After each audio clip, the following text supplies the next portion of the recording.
Saving for a deposit is so last year. Hear how you can buy another property without saving a cent.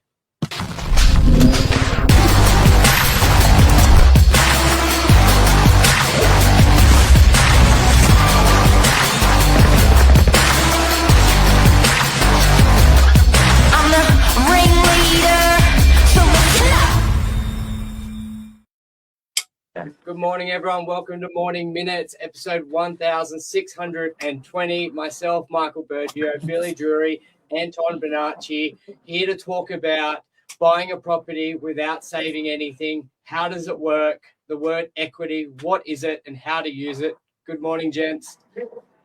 Good. I'm feeling so local this morning. Local broker in a local cafe. It's quite extraordinary. Which cafe are you at? Where are we at? French Basket, DYB. French Basket. It's in Paris. Number one. Look at this. Number one coffee. It's already gone in DYB. Beautiful. All right. This morning, let's talking about using equity to buy a property. Anton, talk us. What is equity to start with? How do people get it, and how do they use it? Absolutely. So look, equity, very hot topic right now as we see property prices continue to rise month on month. It is the hidden wealth builder that people are unaware of. Now, if you are holding a property, and let's just say you purchased that property 1-2 years ago, and let's just say you purchased for $1 million, and maybe that property's gone up 50,000, 100,000 over the last couple of years, you might be sitting on... So just DY in the last 3 years, 28%. So if you've got $1 million property and it's gone up 28%, which equals $280,000. For a real life example, massive. Real life suburb. Massive. So what we can look to do is utilize the value that your property has gone up and extract that equity, which is cash, to contribute towards your next purchase, whether that be an upgrade up or an investment property. Because when someone buys a property, how much equity would they usually have? What are we typically seeing the percentage of loan to cash going into a property using that $1 million example? Could they do it year one or do they have to wait a bit?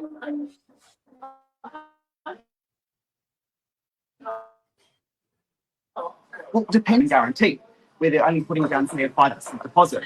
In that instance, what we can look to do is after that 1 year, 2 year mark, we can look to see how far that property has grown, because what we can look to do is remove the government as a guarantor from that loan, which sometimes can mean sharper rates.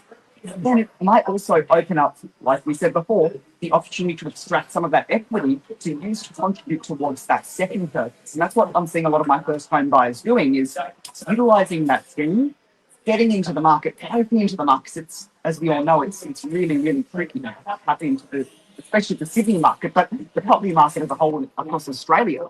So once they've built enough equity in that property, they can then extract that to get into their second property, and that's how wealth is built. I love that. You know, from a first-home buying perspective, anyone that has aspirations and dreams to build a property portfolio, let's take it in sort of small bite sizes. First, get into the market, utilize the government schemes with a 5% deposit, because you pay no lender's mortgage insurance, and that's always going to be a hurdle on property number 2. You can get in with as little as 5%, no stamp duty under 800,000, and you're off to the races. And if you're in DY as a marketplace and it's gone up, 28% in 3 years, you've then built your remaining equity to take your guarantee off the loan and then start looking at property number 2. It's an affordable way to do it without having to focus purely on savings. And a lot of people necessarily always think that their first property's got to be the one that they love. But I think a lot of people need to sort of get that out of their mindset and just look at the numbers. So they may not want to buy with only a 5% deposit or having the guarantor, the government as a guarantor. But as you said, that's only for, especially with the growth on the northern beaches, it's only for a couple of years. And they've really got to look at leveraging the cash they have.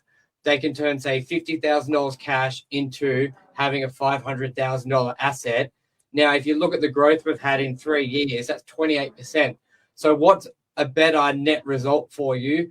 Let's say your savings going up 28%, so 30% on 50 grand, or 30% on a $500,000 asset, which will be what's that, 150, 140 odd $1,000. You're in a far better position. Yes, it may not be the ideal unit for the first one. It may not be the ideal scenario for the first couple of years. But as you said, you get into the market and you start planning 5, 10, 15 years in advance. 100%. And that is the power of leverage, right? Is we're not putting in that initial 30, 50, $80,000 and getting, say, 6, 7, 8, 10% growth on that $70,000. We're getting compounding interest on $1 million asset. And that's the power of leverage right there. So what's the process if someone's bought a unit? Let's say they initially put down a 20% deposit. It's gone up 30%. So they've got a good chunk of equity.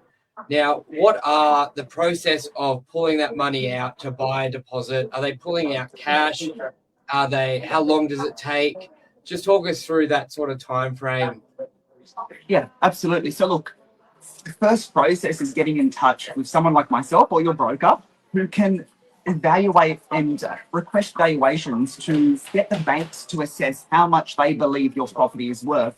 Now, the trick here is we don't just want one opinion, because if you ask 10 people what one property is worth, you're going to get 10 different answers. So strategically, we want to understand which bank values your property the highest.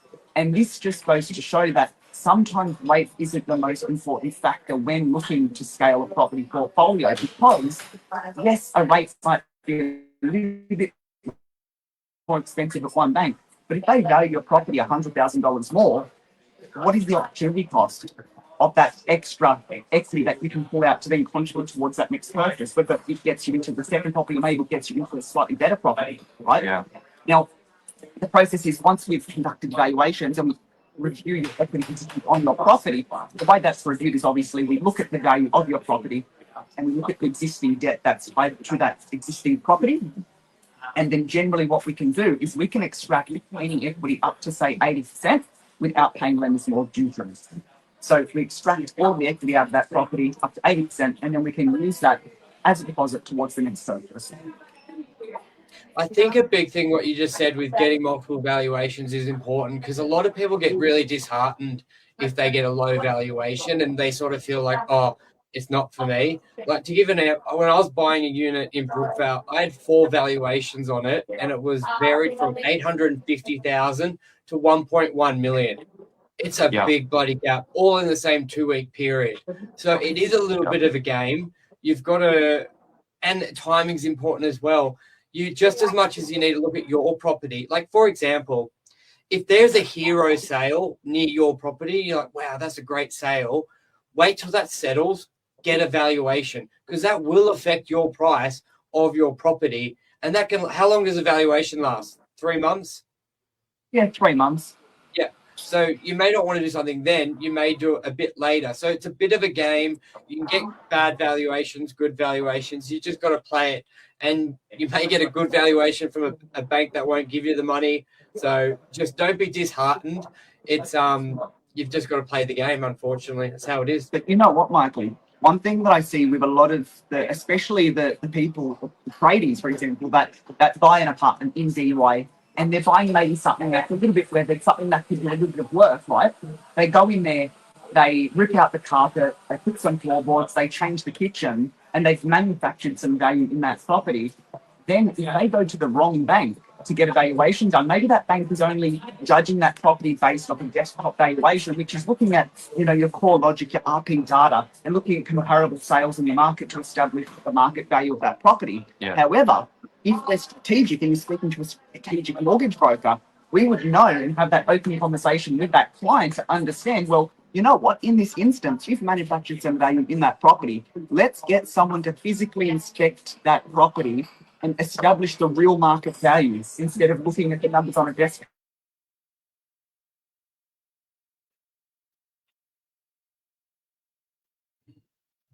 They've just cut out a bit.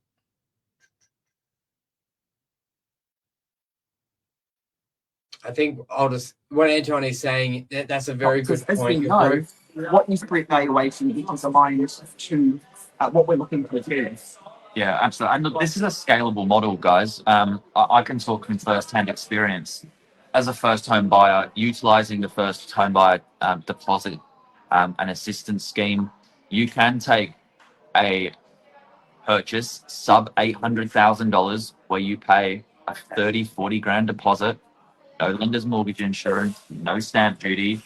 5 years down the line, you can be looking at property to, you know, in excess of $1 million, and you have not physically had to pull out a penny, to top your deposit up. As long as the equity is there, anything more than 80% of your loan to value ratio, meaning what the bank assesses your valuation at, to what what excess equity is available after that. That's all usable money. And correct me if I'm wrong, Anton, but it's about a 1-to-5 ratio, meaning every dollar after 80% of the loan to value ratio, that's usable. So going back to your example, Bergio, if you've got $1 million apartment, it's gone up to 280 grand, 28%. That $80,000 is 5x as available.